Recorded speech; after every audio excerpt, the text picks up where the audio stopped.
Tuhan, Engkau Allah yang perkasa dan ajaib. Tuhan, kami bersyukur pada hari ini. Terima kasih Tuhan bahwa Engkau tiada putus-putusnya. Kalau anthem ini bisa kami nyanyikan dan kami kumandangkan. Sebagaimana malaikat yang mengumandangkan kabar kesukaan Yesus yang lahir, Yesus yang datang sebagai manusia untuk penebusan kami. Tuhan, pada hari ini kami akan terus mengumandangkan Yesus yang bertakhta dan Yesus yang akan datang untuk kedua kalinya. Kami mengucap syukur Bapa untuk hari ini, dan biarlah kiranya kebenaran-Mu juga Engkau nyatakan saat itu dikumandangkan oleh hamba-Mu. Dan biarlah setiap kami menerima itu Tuhan dengan hati yang tulus dan terbuka dan siap untuk diubahkan dalam nama Yesus. Haleluya. Semua yang percaya berkata amin, amin, amin. Saudara, silakan berikan salam kiri dan kanan. Selamat datang, puji nama Tuhan. Ya, selamat datang di dalam Jemaat The Connection. Kita ada untuk mengasihi Tuhan dan mengasihi sesama kita serta melayani dunia ini. Kita masuk di dalam musim atau seri Glory of Christmas, dan ada satu kesempatan yang luar biasa untuk Pak Simon. Saudara, siapa yang belum kenal beliau, mungkin yang belum pernah dengar beliau khotbah, ya, beliau akan berkhotbah pakai bahasa Inggris, saudara. Nggak usah diterjemahin, beliau akan khotbah sendiri langsung. Enggak. Beliau itu udah lama di Manado. Ya, jadi kalau saudara mau ngomong bahasa Manado, lancar beliau ini. Ya, biasanya beliau juga orang Manado, walaupun jauh-jauh dari New Zealand sana, negara Kiwi, ya, ya, All Blacks, haleluya. Mari kita sambut Pak Simon dengan satu tepukan yang meriah, puji nama Tuhan. Terima kasih, wah senang sekali boleh hadir lagi di sini di antara saudara-saudara. Dan kita akan buka Alkitab dalam Yesaya pasal 9. Yesaya pasal 9. Kita berdoa dulu ya. Ya Bapa, kami mengucap syukur karena Engkau begitu baik. Engkau bukan Allah yang dikalahkan oleh masalah-masalah manusia, bahkan kejahatan yang paling buruk yang dilakukan oleh manusia. Engkau yang berdaulat. Dan kami yakin Tuhan bahwa Engkau ada di pihak kami. Engkau selalu menolong kami. Engkau bahkan mengutus Kristus untuk mati di kayu salib, memikul dosa kami, menghilangkan hukuman untuk dosa itu. Dan Tuhan, kami mengucap syukur. Hati kami penuh dengan rasa syukur dan rindu supaya Engkau bicara kepada kami sekarang melalui firman-Mu. Bantu kami Tuhan supaya punya hati terbuka, supaya bisa berkonsentrasi, dan supaya pengkhotbah sangat ditolong oleh Engkau dalam hal ini. Dalam nama Tuhan Yesus kami berdoa dan mengucap syukur. Amin. Raja Damai. Bagaimana ada perasaan kalau kita mendengar gelar itu? Raja Damai. Itulah Raja kita, Raja Damai. Mari kita baca Yesaya pasal 9 ayat 5 sampai 6. Ini kata-kata yang sangat manis. Sebab seorang anak, kita baca semua. Saya orang barat, kami baca saja di sini, kami melayani. Tapi kalau orang lain mau terlibat, boleh juga. Kita bersama-sama ya. Sebab seorang anak telah lahir untuk kita, seorang putra telah diberikan untuk kita. Tampuk pemerintahannya ada di atas bahunya, dan namanya disebut orang penasihat ajaib, Allah yang perkasa, Bapa yang kekal, Raja damai. Besar kekuasaannya, dan damai sejahtera tidak akan berkesudahan di atas takhta Daud dan di dalam kerajaannya, karena ia mendasarkan dan mengokohkannya dengan keadilan dan kebenaran dari sekarang sampai selama-lamanya. Kecemburuan Tuhan semesta Allah akan melakukan hal itu. Bicara pemerintahan, ya kan? Kalau kita melihat bagian itu, sangat jelas bahwa ini bicarakan satu macam pemerintahan yang akan dinikmati di kemudian hari. Dan raja yang disebut di sini sangat berbeda dari pengalaman kita dengan pemerintahan di dunia ini. Ya kan? Kalau seluruh sejarah, banyak kisah tentang pemerintahan yang tidak adil. Tidak adil. di mana ada korupsi, di mana ada penindasan, di mana ada aniaya, di mana ada keterpisahan antara orang dan yang lain. Itulah pengalaman kita dan kita pikir, aduh Tuhan kalau ada demokrasi. Oh kalau ada demokrasi semuanya menjadi beres. Bagaimana? Beres semuanya? Ya, tidak. Karena itu masalah hati manusia.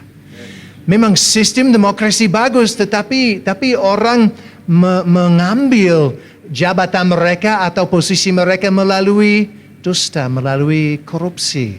Dan itu tidak beda di negara saya. Ya kan? Jadi pemerintahan manusia, mengecewakan.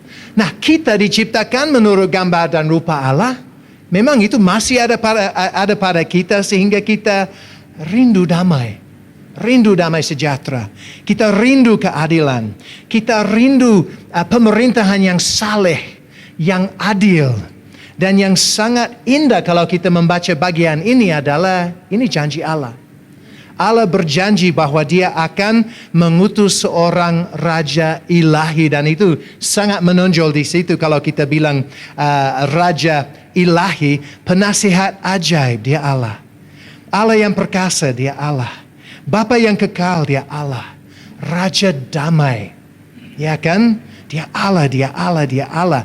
Nasihatnya ajaib, tidak seperti nasihat manusia. Dia maha kuasa. Dia kekal.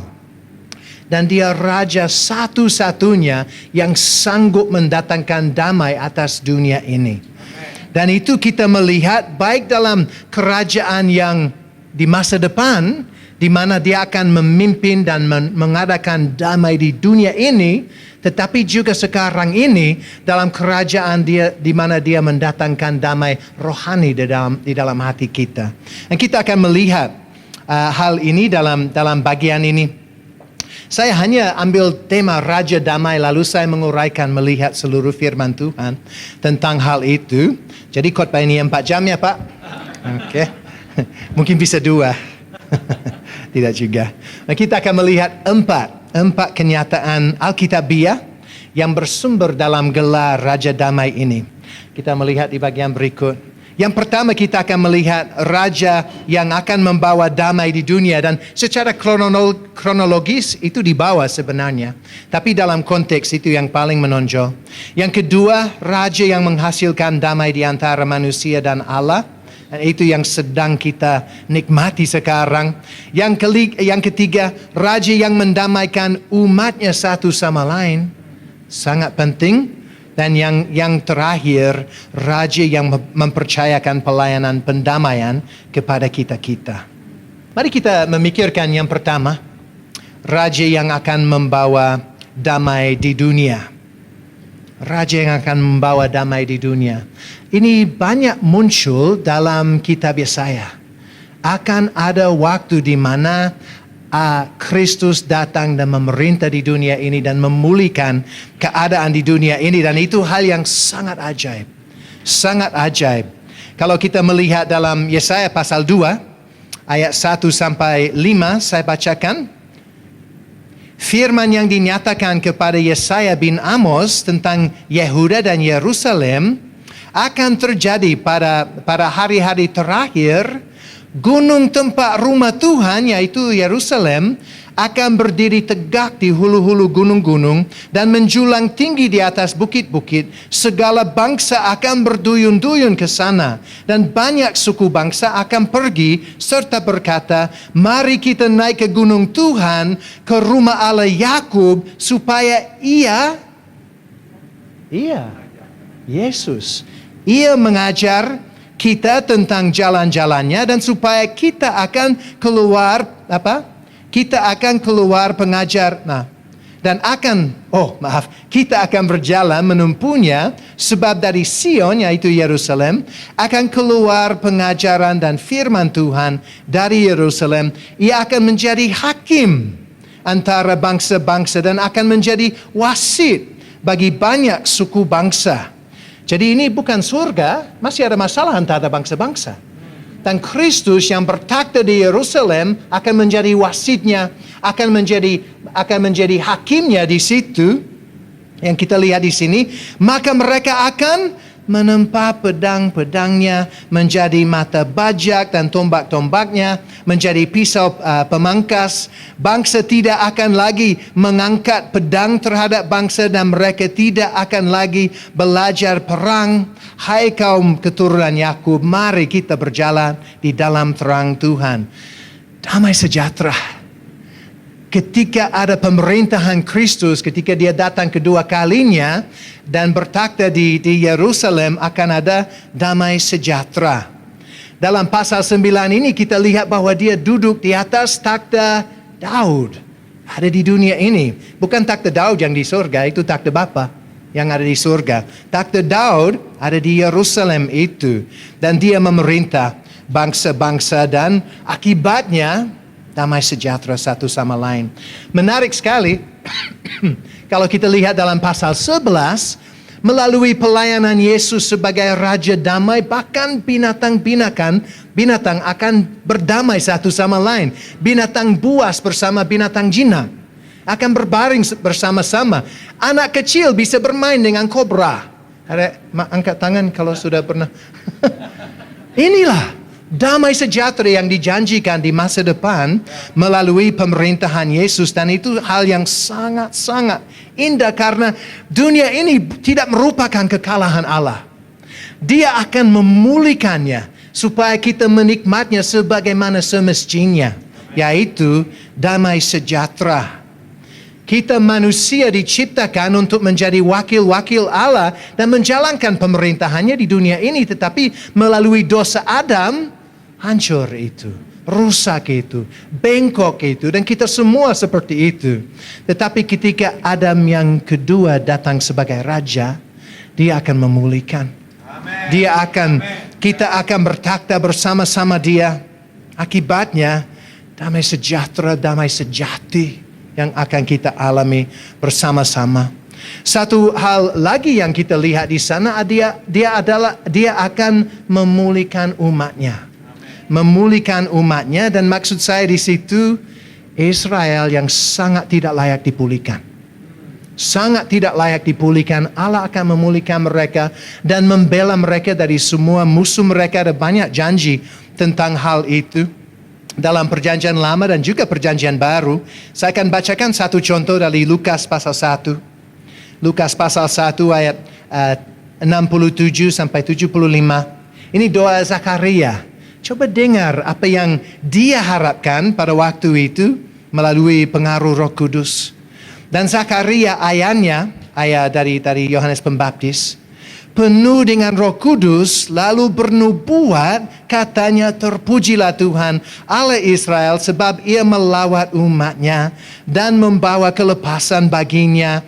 Ia menumbuhkan sebuah tanduk keselamatan bagi kita di dalam keturunan Daud, hambanya itu, seperti yang telah difirmankannya sejak purbakala oleh mulut nabi-nabinya yang kudus, untuk melepaskan kita dari musuh-musuh kita dan dari tangan semua orang yang membenci kita, untuk menunjukkan rahmatnya kepada nenek moyang kita dan mengingat akan perjanjiannya yang kudus, yaitu sumpah yang diucapkan oleh Abraham bapa leluhur kita, bahwa ia mengaruniai kita supaya kita terlepas dari tangan musuh, dapat beribadah kepadanya tanpa takut dalam kekudusan dan kebenaran di hadapannya seumur hidup kita. Damai di dunia, damai di bumi. Ini yang akan terjadi di mana dia akan melepaskan umatnya dan mereka punya peran di masa depan. Itu juga pandangan Kristus. Pandangan Kristus kita melihat itu dalam Kisah Para Rasul pasal 1. Kisah Para Rasul pasal 1. Yesus sesudah bangkit, dia bertemu dengan para rasul 40 hari. Dan dikatakan di situ bahwa dia mengajar tentang kerajaan Allah. Dan setelah semua pengajaran itu kita melihat dalam ayat 6, mereka bertanya kepada dia, masih mau tanya, masih ingin tahu, Tuhan, maukah engkau pada masa ini memulihkan kerajaan bagi Israel? Jawabnya, engkau tidak perlu mengetahui masa dan waktu yang ditetapkan Bapa sendiri menurut kuasanya, tetapi kamu akan menerima kuasa kalau Roh Kudus turun di atas kamu, dan kamu akan menjadi saksiku di Yerusalem dan di seluruh Yudea dan Samaria dan sampai ke ujung bumi. Masih ada kerajaan yang dinantikan, di mana Kristus akan datang dan bertakhta di Yerusalem bersama Israel. Di tempat itu masih dinantikan. Dan mereka tanya-tanya, dan Kristus bilang, tidak usah kamu tanya mengenai kapannya, waktunya. Kamu ada tugas sekarang, dan kita akan kembali ke tugas itu di bagian akhir ya. Nah, dua-duanya sangat penting. Kerajaannya yang rohani sekarang, dan kerajaan yang fisik di masa depan, di mana Tuhan tidak pernah akan ingkar janji. Dia tidak pernah akan putar balikkan janjinya. Apa yang dia katakan akan dia lakukan. Dan kalau kita rasa itu terlalu ajaib, terlalu mengejutkan, jangan pikir seperti itu. Allah kita berfirman saja dan seluruh dunia jadi. Amen. Kita harus percaya kepada janji-janjinya. Ini sangat penting. Nah, kadang-kadang ini membingungkan karena orang rasa seolah-olah Allah menggantikan Israel dengan gereja. Gereja sekarang menerima semua janji-janjinya. Wow, kita tidak bisa simpulkan hal itu kalau kita baca perjanjian lama. Mari kita melihat beberapa contoh saja.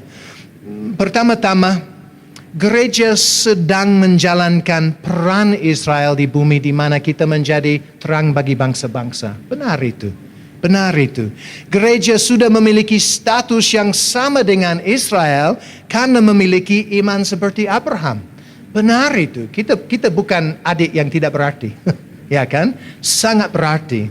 Tetapi Tuhan sangat sabar dengan keadaan Israel. Dan saya rasa itu akan membesarkan hati kita melihat hal ini. Ada dua bagian dalam perjanjian lama yang tentu kita tahu tentang perjanjian baru, yaitu dalam Yehezkiel pasal 36 dan juga Yeremia 31. Mari kita pikirkan hal itu karena dua-duanya disebut dalam konteks pemulihan Israel, pemulihan yang jauh ke depan. Jadi kalau kita memikirkan Yehezkiel pasal 36, memang saudara pasti tahu ya, tempat di mana dikatakan bahwa dia akan menghilangkan hati batu, memberi hati yang dibuat dari daging, akan memberi roh yang baru kepada kita, memberi Roh Kudus yang tinggal di dalam diri kita. Itulah Yehezkiel pasal 36. Tetapi saya akan baca ayat sebelumnya, pas sebelumnya. Dia katakan, aku akan menjemput kamu dari antara bangsa-bangsa dan mengumpulkan kamu dari semua negeri, dan akan membawa kamu kembali ke tanahmu. Jadi dalam konteks itu, Allah mengucapkan nubuat tentang perjanjian baru, itu mengenai pemulihan Israel. Pada waktu itu, nah jangan pikir itu tidak menyangkut saudara, nanti saya akan jelaskan hal itu. Itu menjadi jauh lebih jelas lagi dalam pasal 37, di mana bicara mengenai tulang-tulang kering itu. Dia berkata dalam ayat 21, katakanlah kepadanya, beginilah firman Tuhan Allah, sungguh aku akan menjemput orang Israel dari tengah bangsa-bangsa kemana mereka pergi. Aku akan mengumpulkan mereka dari segala penjuru dan akan membawa mereka ke tanah mereka. Aku akan menjadikan mereka satu bangsa di tanah mereka, di atas gunung-gunung Israel, dan satu raja memerintah mereka seluruhnya. Mereka tidak lagi menjadi dua bangsa dan tidak lagi terbagi menjadi dua kerajaan. Ini bukan kembalinya mereka dari Babel atau Asyur. Bukan. Mereka dijemput dari mana? Bukan hanya dari tempat itu, dari keempat penjuru. Dari seluruh bumi di mana mereka pergi. Mereka disatukan di bawah satu raja. Itu tidak pernah terjadi sesudah kembalinya dari Babel. Hanya ada satu raja atau beberapa setelah itu dalam keluarga Herodes. Dia bukan orang keturunan Daud. Dia bukan keturunan Daud, bahkan bukan orang Israel. Jadi ini janji yang masih dinantikan. Masih dinantikan. Allah masih punya rencana yang baik. Dan coba lihat di Yeremia 31, buka Alkitab di situ. sangat-sangat indah dan ini akan mengokohkan hati kita. Yeremia 31, kita mulai di ayat 31. Di mana dia bicara mengenai perjanjian baru. Perjanjian baru. Coba lihat bahasa yang dipakai. Sesungguhnya ayat 31, Yeremia 31. Sesungguhnya akan datang waktunya, demikianlah firman Tuhan, aku akan mengadakan perjanjian baru dengan kaum Israel dan kaum Yahuda. Itu perjanjian siapa? Allah dengan Israel. Perjanjian baru itu pertama-tama dengan Israel. Itu perjanjian mereka. Dan kita, ingat Roma pasal 11? Kita ranting-ranting yang dicangkokkan pada perjanjian itu. Allah bersama dengan mereka dan ingat Allah tidak ingkar janji. Allah tidak ingkar janji. Nah, kalau kita baca dari ayat 31 sampai 34, kita baca semua unsur perjanjian baru seperti kita lihat dalam Yehezkiel pasal 36 itu. Lalu di ayat berikut kita mulai baca ini, ayat 35. Ini sangat membesarkan hati saya. Beginilah firman Tuhan yang memberi matahari untuk menerangi siang, yang menetapkan bulan dan bintang-bintang untuk menerangi malam, dan yang mengharu biru laut sehingga gelombang-gelombang ribut. Tuhan semesta alam namanya. Sesungguhnya seperti ketetapan-ketetapan ini tidak akan beralih dari hadapanku. Demikianlah firman Tuhan, demikianlah keturunan Israel tidak akan berhenti menjadi bangsa di hadapanku untuk sepanjang waktu. Beginilah firman Tuhan, sesungguhnya seperti langit di atas tidak terukur dan dasar-dasar bumi di bawah tidak terselidiki, demikianlah juga aku tidak akan menolak segala keturunan Israel karena segala apa yang dilakukan mereka. Demikianlah firman Tuhan. Wow. Sudah baca perjanjian lama?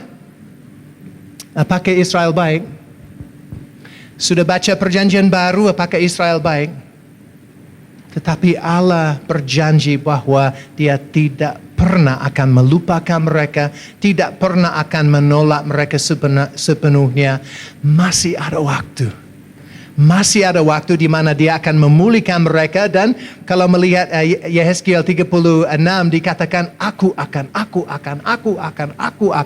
memberi hati yang baru, memberi roh yang baru, memberi roh kudus kepada mereka supaya mereka taat kepada Dia. Allah tidak ingkar janji. Renungkan kasih setia Allah. Renungkan kesabarannya. Renungkan kuasanya. Sehingga Dia mampu untuk mengubahkan orang. Saya mau tanya kepada saudara, apakah kasih setianya cukup untuk saudara? Apakah kesabarannya cukup untuk saudara? Apakah kuasanya cukup untuk menggendong saudara melalui apapun juga yang terjadi? Allah tidak ingkar janji. Tidak mungkin Dia ingkar janji. Kalau saudara rindu pemerintahan yang lebih baik, tetaplah berdoa, datanglah kerajaan-Mu. Jadilah kehendak-Mu di bumi seperti di surga. Kristus akan datang. Yang lebih biasa untuk kita, yang kedua di sini. Raja yang menghasilkan damai di antara manusia dan Allah. Dan ini merupakan salah paham bagi orang-orang pertama yang melihat kedatangan Mesias, karena mereka begitu biasa mendengar semua janji tentang kerajaannya di bumi. Jadi ketika mendengar bahwa Yesus adalah Mesias, mereka harapkan apa? Oh, Dia akan duduk di takhta, ya kan? Pakai mahkota, akan langsung membunuh semua orang Israel seperti itu. Jadi itu bukan orang Israel, musuh Israel. Tidak membunuh semua orang Israel. Begitu. Itu yang mereka harapkan. Itu yang mereka harapkan. Mereka pikir itu bicara mengenai kerajaan fisik. Jadi mereka bisa bingung tentang hal itu. Tetapi Kristus berulang-ulang kali berkata, saya harus mati. saya harus menderita. Dan ingat pada waktu Yesus di jalan ke murid-murid Yesus ada di jalan ke Emmaus, apa yang dia harus katakan kepada mereka di Lukas 24 ayat 25 sampai 27. Dia dikatakan di situ, lalu ia berkata kepada mereka, mereka muram, baru datang dari Yerusalem, dan kita bisa ikut merasakan kan? Kalau baru melihat Kristus Mesias mati di kayu salib, bayangkan. Dan dikatakan di situ, lalu ia berkata kepada mereka, bayangkan, hai kamu orang bodoh, betapa lambannya hatimu sehingga kamu tidak percaya segala sesuatu yang telah dikatakan para nabi. Bukankah Mesias harus menderita semuanya itu untuk masuk ke dalam kemuliaannya? Lalu ia menjelaskan kepada mereka apa yang tertulis tentang dia dalam seluruh kitab suci, mulai dari kitab-kitab Musa dan segala kitab nabi-nabi. Bayangkan apa yang dia katakan dari Kejadian pasal 3 ayat 15, di mana dia keturunan perempuan yang harus terluka tumitnya. Bayangkan apa yang dia katakan dari Mazmur 22, di mana dia harus mati di kayu salib. Apa yang dikatakan dalam Yesaya pasal 53 tentang dia sebagai penebus yang akan datang, yang memikul dosa manusia dan mati untuk dosa manusia.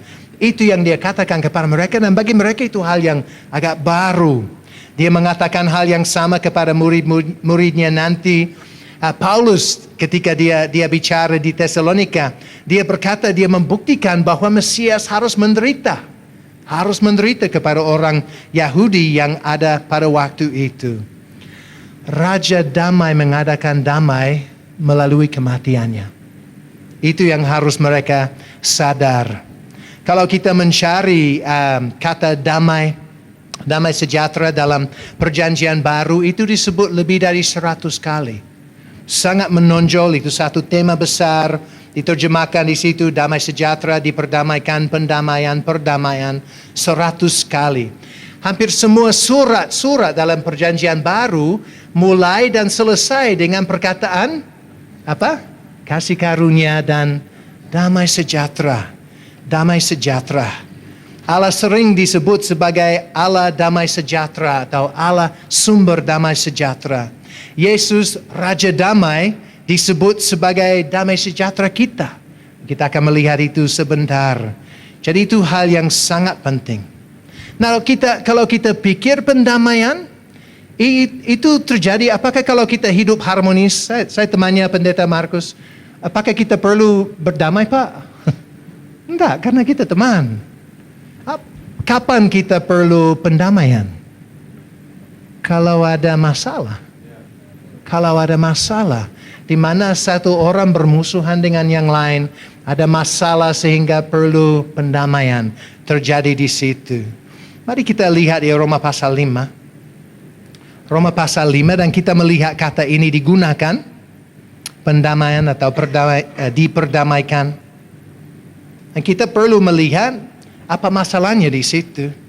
Kita lihat di dalam ayat 1 dari Roma pasal 5. Sebab itu kita yang telah dibenarkan karena iman, kita hidup dalam damai sejahtera dengan Allah oleh karena Tuhan kita Yesus Kristus.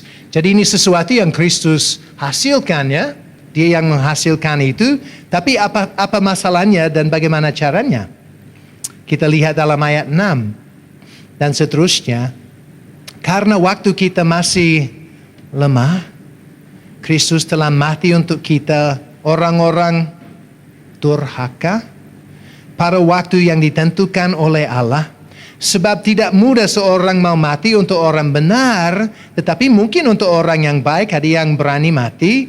Akan tetapi Allah menunjukkan kasih-Nya kepada kita oleh karena Kristus telah mati untuk kita ketika kita masih berdosa, lebih-lebih karena kita sekarang telah dibenarkan oleh darah-Nya, kita pasti akan diselamatkan dari murka Allah. Sebab jikalau kita ketika masih seteru diperdamaikan dengan Allah oleh kematian-Nya, Lebih-lebih kita yang sekarang telah diperdamaikan pasti akan diselamatkan oleh hidupnya. Wow. Apakah saudara sering merenungkan hal itu? Sering merenungkan hal itu?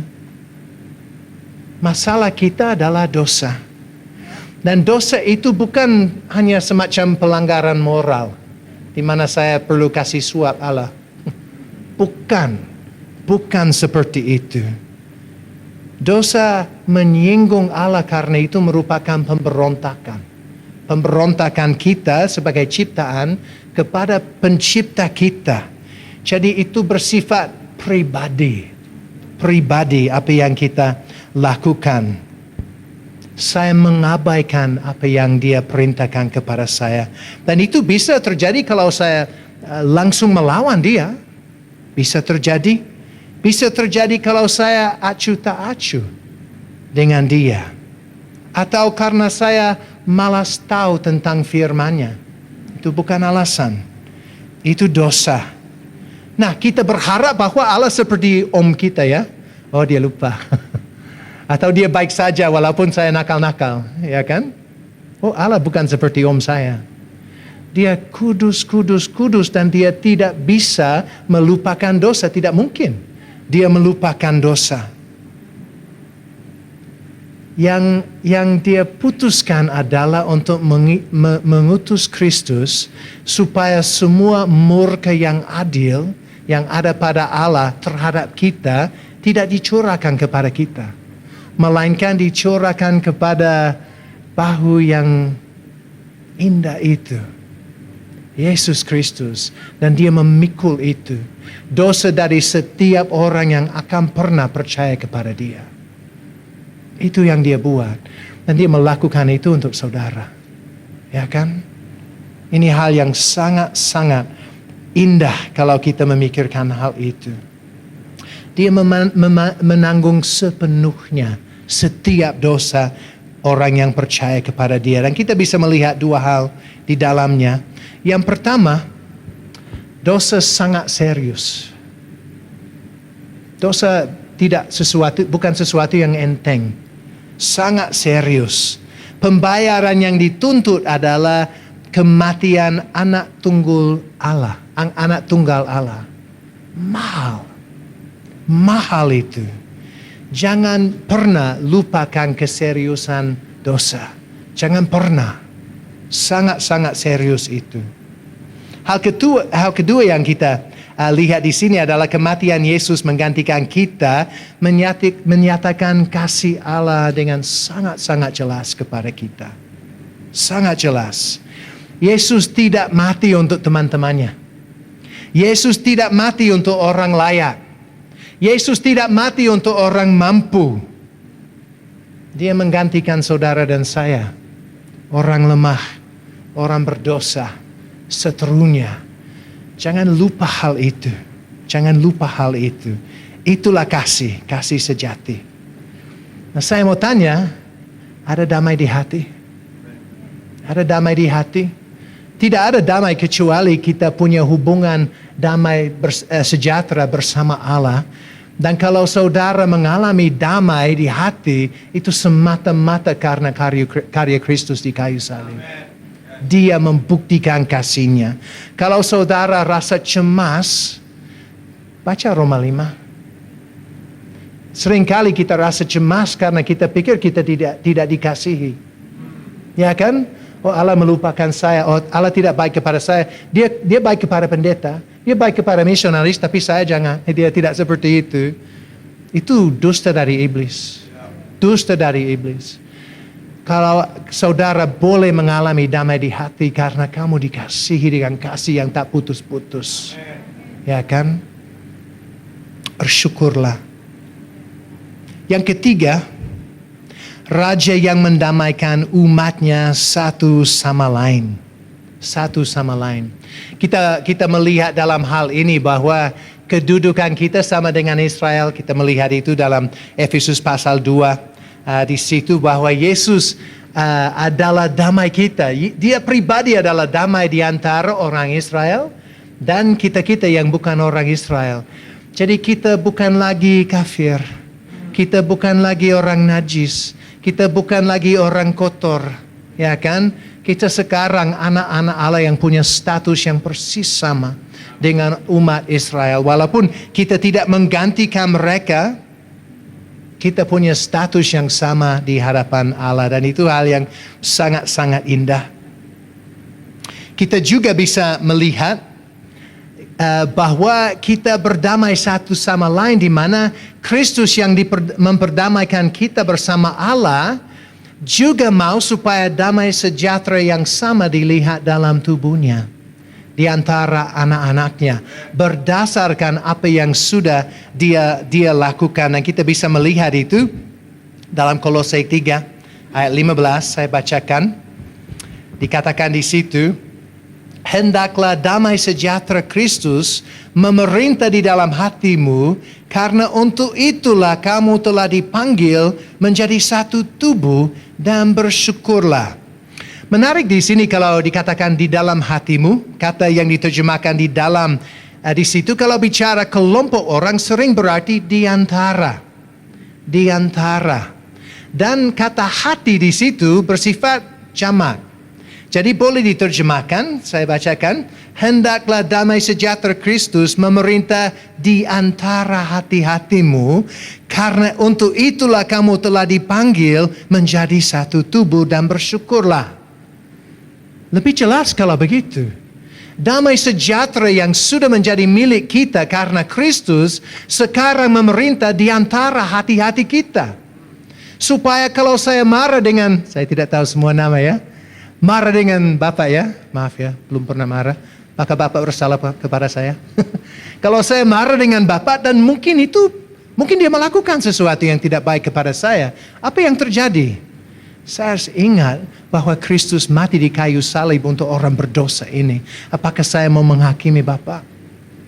Damai sejahtera yang sudah kita alami memerintah di antara hati-hati kita karena kita dipanggil sebagai satu tubuh. Satu tubuh. Nah, bagaimana mungkin saya memiliki damai sejahtera dengan Allah padahal saya membenci anaknya yang lain?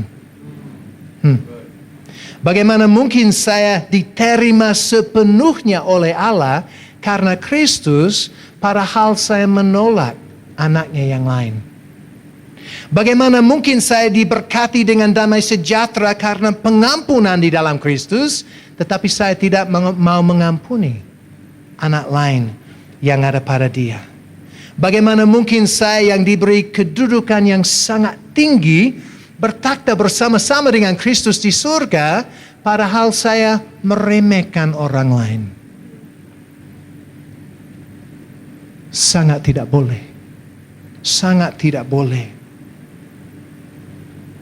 Raja damai yang berbelas kasihan kepada kita orang-orang berdosa, sehingga dia mementingkan kita, dia merendahkan diri, dia siap menjadi hamba, bahkan taat sampai mati di kayu salib untuk saudara. Dia mau supaya saudara memiliki sikap yang sama, merendahkan diri, mengampuni, mengasihi, mementingkan orang lain. Itu yang dia rindu. Dia mati di kayu salib bukan untuk menghapus dosa kita, tetapi juga untuk menghapus kelakuan kita yang tidak baik satu sama lain. Sangat penting. Yang terakhir, Raja yang mempercayakan pelayanan pendamaian kepada kita. Ini hal yang sangat indah. Kita orang berdosa setiap dari kita diperdamaikan dengan Allah, dan Allah tidak meninggalkan kita dengan keadaan itu. Dia berkata, nah sekarang saya mau supaya saudara menjadi suaraku kepada orang yang perlu pendamaian itu.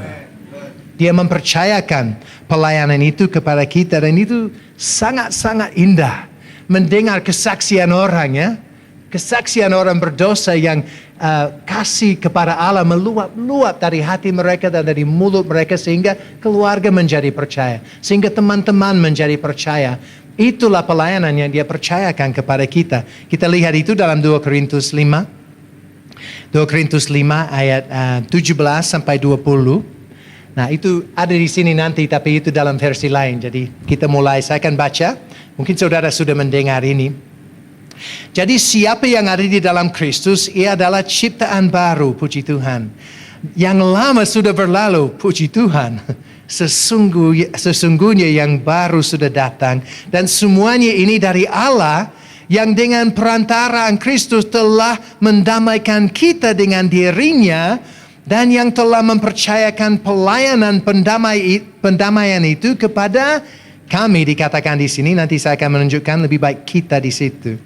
Sebab Allah mendamaikan dunia dengan dirinya oleh Kristus dengan tidak memperhitungkan pelanggaran mereka. Ia telah mempercayakan berita pendamaian itu kepada kami atau kita. Jadi kami ini adalah utusan-utusan Kristus. Seakan-akan Allah menasihati kamu dengan perantaran kami. Dalam nama Kristus kami meminta kepadamu, berilah dirimu didamaikan dengan Allah. Saya hanya mau tunjukkan, melihat ini versi Alkitab yang terbuka. Alkitab yang terbuka sangat baik. Tapi perhatikan di situ bahwa itu menggunakan kata ganti kita. Kata ganti kita, dan bagi saya itu lebih tepat di situ. Kita-kita yang diperdamaikan juga dipercayakan dengan pelayanan pendamaian itu. Itu lebih masuk akal kalau kita melihat. Tidak ada perbedaan, tidak ada kata lain untuk kami atau kita dalam bahasa Yunani. Jadi itu penafsiran dari TB berkata kami, tetapi lebih baik dikatakan kita yang kita lihat dalam ayat itu. Kalau saudara sudah diperdamaikan dengan Allah, angkat tangan. Puji Tuhan ya. Puji Tuhan. Saudara juga perlu angkat tangan dan berkata, utuslah aku ya Tuhan. Nah tidak berarti harus menjadi full time atau begitu. Tapi di keluarga sudah. Di tempat kerja sudah. Itu dipercayakan kepada kita-kita. Jangan supaya tebusan yang saudara alami tersimpan di hati dan tidak lagi dibicarakan. Saya mau katakan istri saya bahasa Indonesia tidak terlalu bagus. Dia sangat bergumul. Jadi kalau dia mau menginjili orang dengan kata-kata dia akan bergumul sekali untuk melakukan hal itu. Tapi dia ada traktat-traktat. Dan dia selalu tiap kali kami naik Grab, hampir setiap hari kami naik Grab, dia berikan kepada supir dan bilang, ini untuk Bapak baca. Ini untuk Bapak baca. Ya kan? Apakah saudara malu tentang Kristus? Pikirkan hal itu. Dia menyelamatkan saudara dan memberi tugas kepadamu untuk mencari suaranya. Dan ini yang sangat indah yang kita lihat dalam bagian ini. Kalau di bagian bawah ini respons Paulus. Jadi kami adalah duta-duta Kristus. Kita duta-duta Kristus. Allah menunjukkan panggilannya melalui kami. Apa maksudnya? Siapa yang bicara? Allah melalui mulut kamu. Allah bicara melalui mulut kamu. Dia berseru kepada orang melalui kamu. Ya kan? Allah yang melakukan hal itu. Apakah itu siapa yang punya hati untuk mencari orang berdosa? Sebenarnya dia. Dia yang mencari orang berdosa melalui kamu. Melalui kamu. Dia mau menggunakan mulut kamu. Jadi berdoalah. Ini saya bisa rasa takut. Bisa rasa malu. Bisa rasa tidak mau diganggu. Ya kan? Dengan masalah, menimbulkan masalah ini. Ya kan? Tapi saya berdoa setiap pagi, Tuhan berilah peluang kepada saya supaya saya bisa buka mulut. Siapkan hati orang Tuhan. Siapkan hati orang supaya mereka siap menerima. Berilah hikmat kepada saya supaya saya bisa bicarakan Injil-Mu kepada orang-orang lain. Dia yang menyelamatkan orang. Dan ini sangat indah. Kadang-kadang kita punya alasannya. Siapa saya? Ya kan? Aduh, saya penuh kelemahan. Aduh, saya berat lidah. Ya kan? Utus orang lain, Tuhan. Utus orang lain. Allah sangat senang menggunakan orang yang lemah. Itulah caranya. Dia tidak ada yang lain. Kalau dia menggunakan orang yang tampaknya kuat, siapa yang dimuliakan? Wah, Bapak itu yang hebat. Tapi kalau dia menggunakan orang lemah, siapa yang dimuliakan? Oh, hanya dia. Hanya dia. Apakah kamu siap? Siap. Yesus sanggup menggunakan hidupmu. Bukalah mulutmu. Berdoalah supaya ada keberanian dan kesempatan untuk itu. Jadi Raja Dunia, dia sudah datang. Raja Damai. Dia sudah mengadakan damai di antara kita bersama Allah. Kita satu sama lain. Dia sudah mempercayakan pelayanan pendamaian kepada kita. Dan jangan lupa, dia akan datang kembali dan dia akan mengadakan damai sejahtera, damai sejati di dunia ini. Karena dia tidak pernah ingkar janji. Puji Tuhan untuk Raja Damai kita. Datanglah kerajaanmu. Mari kita berdoa. Ya Bapa, kami bersyukur sedalam-dalamnya karena Engkau Raja Damai. Engkau sudah mengutus anak-Mu untuk menjadi Raja Damai, baik di hati kami maupun nanti di dunia ini. Dan kami sangat menantikan itu ya Tuhan. Tapi sekarang ini kami utusan-utusan-Mu untuk bekerja dalam kerajaan-Mu di sini, dan kami rindu dipakai Engkau. Pakailah kami Tuhan. Pakailah kami untuk mengadakan damai satu sama lain. Aduh, tegurlah kami Tuhan supaya kami simpan dosa orang. Kalau kami mau balas dendam, kalau kami pahit di hati, tegurlah kami Tuhan. Kami rindu menjadi umat yang bersinar dengan kasih-Mu. Oh Tuhan, tolong kami supaya kami siap dipakai oleh Engkau. Dalam segala sesuatu, dalam setiap tempat, supaya kami menjadi garam dan terang. Oh Tuhan, kami rindu melihat kuasa-Mu melalui hidup kami. Oh, dan Tuhan, bangkitkan iman kami supaya kami yakin bahwa Kristus akan datang kembali. Dan makin rindu itu, makin berdoa supaya datanglah kerajaan-Nya. Terima kasih Tuhan untuk waktu ini, dan terima kasih Tuhan untuk jemaat ini. Berkatilah mereka Tuhan. Buat mereka menjadi berkat yang sangat besar di Jakarta ini. Berkatilah mereka semua. Dalam nama Tuhan Yesus kami berdoa dan mengucap syukur. Amin.